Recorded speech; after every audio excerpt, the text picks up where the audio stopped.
2021년도 2달 가까이 지나가고 있고요.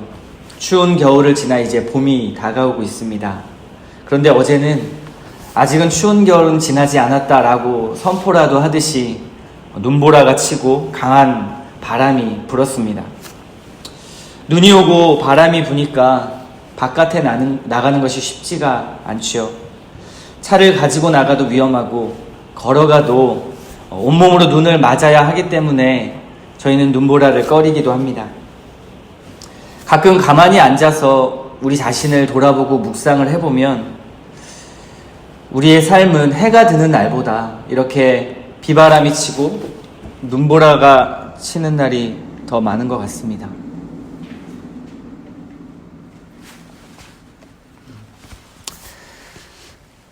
그런 날에는 실내에만 안전하게 있고 또 그렇게 평안하게만 있고 싶지만 그럴 수 없는 것이 우리의 삶입니다. 짓궂은 눈폭풍이 치는 날, 더 나아가 알 수 없는 일들을 만나야 하는 고된 하루하루, 그 하루하루를 살아갈 때 여러분은 어떻게 살아내고 계십니까? 무엇으로 힘을 얻고 또 어떤 지혜로 여러분들의 삶을 살아내십니까? 어떻게 사는 것이 삶이라는 눈폭풍 속에서 가야 할 길을 지혜롭게 걸어가는 것일까요? 오늘 말씀 민수기 28장과 29장에서는 우리에게 이 삶의 방법과 지혜를 가르쳐주고 있습니다. 애굽 땅에서 해방된 이스라엘 백성이 가나안 땅에 들어가서 살기 위한 어떠한 훈련의 과정 속에서 무엇이 중요하고 무엇이 삶의 중심을 차지해야 하는지를 오늘 말씀을 통해서 알려주고 있습니다. 이스라엘이 걸어가는 길을 지혜롭게 가는 방법, 그들의 삶의 중심이 오늘 본문에선 무엇이라고 말씀할까요? 한 단어로 요약하면 예배입니다. 특히 오늘 본문은 그들에게 있어서 삶의 예배가 어떠한 방식으로 삶의 중심을 차지해야 하는가를 상세하게 가르쳐주고 있는 본문입니다. 그러므로 우리는 이 본문을 통해서 예배의 본질과 성격 그리고 방법에 이르기까지 예배에 대한 교훈을 얻을 수가 있습니다.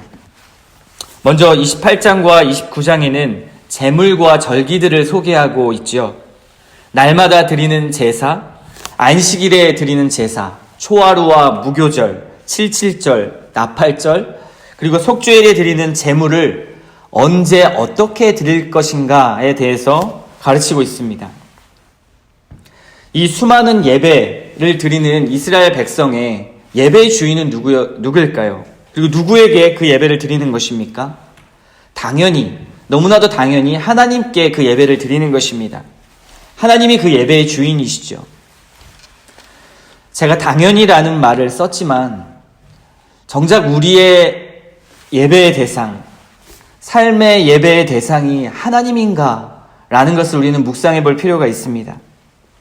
예배라는 그 단어의 의미는 하나님 중심의 삶이라는 그 표현의 의미를 포함하고 있기 때문에 그렇습니다.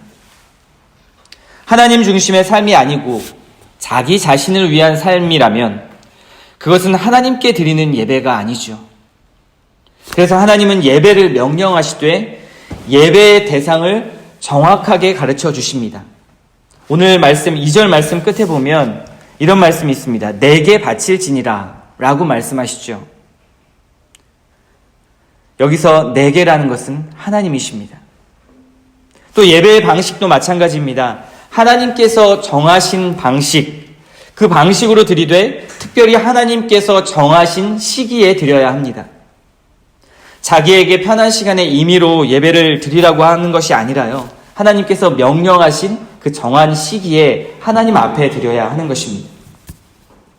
제물 또한 자기 마음대로 정할 수 있는 것, 그것이 아니었습니다. 자기 마음대로 어떠한 예물을 지정해서 드리는 것이 아니었죠. 하나님께서 정하신 예물을 가지고 정한 양만큼 드려야 했습니다. 왜 그럴까요? 왜 이스라엘 백성들 마음대로 이것을 정할 수 없었을까요? 예배의 대상이 하나님이신데 그 예배의 대상이신 하나님께서 그 모든 것들을 하나하나 명령해 주셨기 때문입니다. 그렇다면 이런 예배의 특징이 또한 무엇이 있습니까? 3절 말씀을 한번 보십시오. 3절 말씀처럼 예배는 희생을 필요로 합니다. 예배자는 반드시 희생 제물을 가지고 하나님 앞에 나아가야만 했습니다. 왜 희생 제물이 필요했을까요? 예배자들이 하나님께서 받으시는 그 예배를 드리려면 예배자 자신의 속죄가 필요했기 때문입니다. 그래서 히브리서 9장 22절 말씀에 피 흘림 없이는 사함이 없다 이렇게 말씀하셨습니다. 여기서 중요한 것이 하나 있는데요. 속죄의 희생 제물을 가지고 하나님께 예배한다라는 그 사실은 아무도 자기 힘으로는 스스로는 구원을 받을 수 없다라는 사실을 보여주고 있습니다. 반드시 그가 구원을 받으려면 하나님 앞에 나아가려면 속죄가 필요하다라는 것이지요. 그런데 하나님 아버지께서는 영원하며 단번에 속죄의 희생제물이 되신 그리스도를 우리에게 보내주셨습니다. 우리는 그것을 은혜라고 말합니다. 우리는 이것 때문에 하나님 앞에 나아갈 수 있고요. 마음껏 예배할 수 있게 된 것입니다. 그와 함께 이제 예수 그리스도를 믿는 성도들은 자기 몸을 하나님이 기뻐하시는 거룩한 산 제사로 드리는 삶, 이 삶을 살도록 하나님께서 우리를 성도로 부르셨다는 사실을 기억하십시오. 구약의 예배에서 희생 제물 외에 드려지는 다른 제물들이 있었는데요. 곡식과 기름과 포도주와 첫 열매 그리고 11조는 바로 다 이 하나님께 대한 헌신과 섬김의 상징이었습니다. 즉 속죄 제물은 하나님 앞에 드려서 우리가 나아갈 수 있는데 다른 나머지 예물들은 우리의 헌신과 섬김으로 하나님 앞에 나아가는 삶, 그것으로 상징되었다라는 것입니다. 이제 이런 섬김과 헌신은 신자들에게 있어서 속죄와 구원의 방편이 아니라 그 열매로 나타나야 합니다. 바로 삶의 열매인 것이죠. 그래서 신자의 모든 헌신은 다 그리스도의 십자가 죽으심의 바로 열매이기 때문에 그렇습니다. 그러므로 예배는 신자의 삶 전체를 포괄하는 것입니다. 이스라엘의 삶을 한번 보십시오. 이들의 삶은 모두 예배를 중심으로 돌아갔고 예배에 근거하고 있습니다. 이스라엘은 하나님과 무관한 자신들의 삶, 이것은 생각조차 할 수 없었습니다. 순간순간 그리고 매 분마다 하나님과 연결된 삶을 살아야만 했던 것이 바로 하나님의 백성 이스라엘 백성들이었습니다. 그래서 오늘 3절부터 8절 말씀 보니까요. 매일의 예배가 아침과 저녁에 드려졌습니다. 여기서 소제와 전제는 예배자들이 자신을 여호와께 헌신하여 드리는 것을 의미했고요. 그리고 번제의 어린 양은 속죄, 바로 죄를 속하는 희생 제물로서 하나님의 구원을 의미했습니다. 이로써 하나님의 백성은 오직 하나님을 위해서 매일매일을 살아야 한다라는 것을 날마다 예배를 드림으로 기억해야 했던 것입니다. 여러분들은 무엇으로 하나님을 매일 기억하십니까? 어떠한 방편으로 하나님을 기억하십니까? 성경적 신앙은 매일 아침 하나님께 대한 헌신으로 시작해서 매일 저녁 하나님께 대한 헌신으로 마무리된다고 오늘 본문은 가르치고 있습니다. 매일매일에 드리는 예배. 또 9절과 10절 말씀을 한번 보십시오. 일주일 단위로 매 안식일마다 제사가 드려졌습니다. 매일매일 예배 드리는 것 뒤에 또 일주일 단위로 안식일의 제사가 드려졌지요. 이 제사는 매일의 제사 외에 더 드려지는 제사였습니다.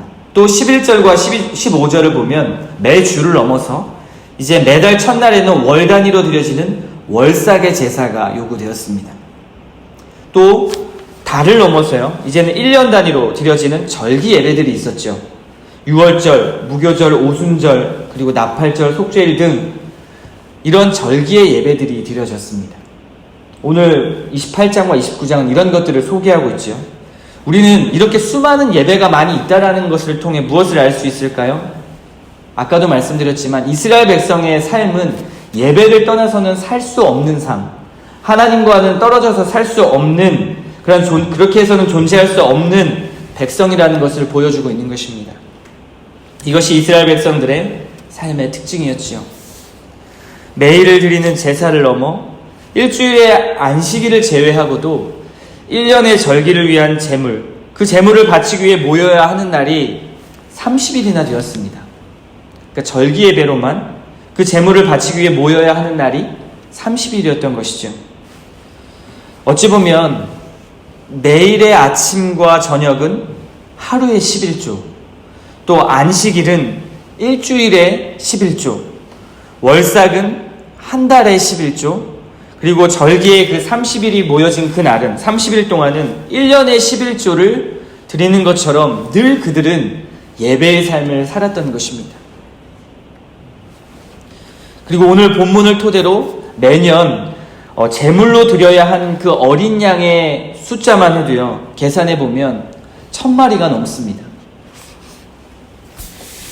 사막 광야를 지나고 있는 이스라엘 백성들의 모습과 그리고 앞으로 가나안 땅에 들어가서도 이렇게 1000마리가 넘는 양, 그리고 수많은 제물을 풍성하게 하나님 앞에 드릴 수 있었던 것은 그들에게 먼저 풍성히 채우시는 하나님의 은혜가 전제하기 때문에 그렇습니다. 하나님께서 채우셔야만 그들이 드릴 수 있는 것이죠. 하나님께서 채우시고 하나님 앞에 그들은 다시 드렸던 것입니다. 이와 같이 이들의 삶은 모두 하나님으로 연결되어 있고 예배 중심의 삶을 살았던 백성이었습니다. 그렇다면 오늘날의 그리스도인들, 오늘날의 신자들은 어떻게 살아가야 하는 것일까요? 이제는 시대가 바뀌고 역사가 바뀌었습니다. 현대 문명으로 바뀌고 과학과 기술도 발달했기 때문에, 그리고 시대가 다르기 때문에 우리는 다른 기준으로 다른 삶을 살아도 되는 것일까요? 우리가 처한 삶의 정황이 너무나 현실적이기 때문에 예배와 관계없이 세상에 맞추어서 살아가야 하는 것이 우리의 지혜일까요? 물론 그리스도인이 세상과 분리되어야 한다는 말을 드리는 것이 아닙니다. 우리는 철저하게 세상 속으로 들어가야 하지요. 세상 속에서 살아가야 합니다. 세상을 등지고 사는 것이 아니니까요. 하지만 성경의 원리로 살아간다라는 것은 그 원리와 의미는 동일합니다. 그리스도인의 삶의 중심에는 오늘 말씀처럼 예배가 중심이 되어야 합니다.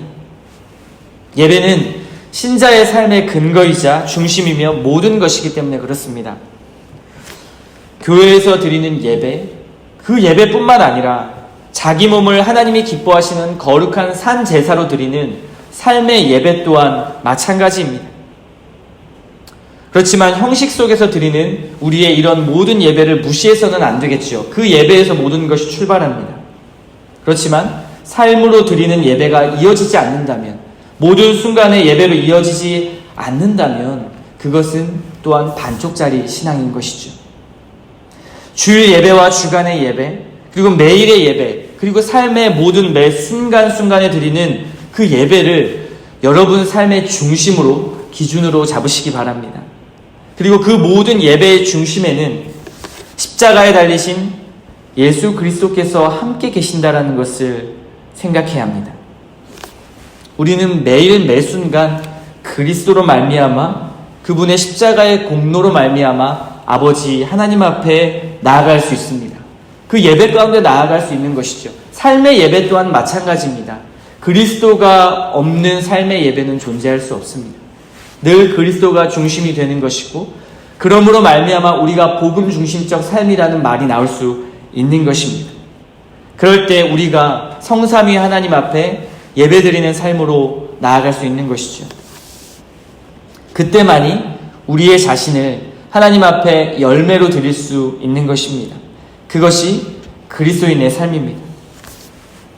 여기서 한 가지 기억해야 할 것은요, 구약의 신실한 그 성도들은 이런 모든 제사의 규례들이, 예배의 규례들이 그들의 구원의 수단이라고 생각하지 않았다라는 것입니다. 오히려 이스라엘 백성들은 그 제사들을 통해서 자신들이 율법을 지킬 수 없는 존재라는 그 사실을 늘 확인해야만 했습니다. 이렇게 못 사니까 하나님이 우리를 버릴 거야 라고 하지 않았다는 것입니다. 때가 되면 메시아께서 오셔서 죄인들이 할 수 없는 것을 그들을 위해서 행하실 것을 알고 기다려야만 했습니다. 이런 모든 희생 제사들을 통해서 그들이 배울 수 있었던 것이 바로 이것입니다. 무엇일까요? 바로 하나님의 주권적 은혜, 그 은혜로만 구원을 제공하시고 그분 앞에 나아갈 수 있다는 사실을 그 제사와 그 수많은 제물을 통해서 알 수 있게 된 것이죠. 오늘날 우리는 지금 이러한 제사들을 하나하나 행하지 않습니다.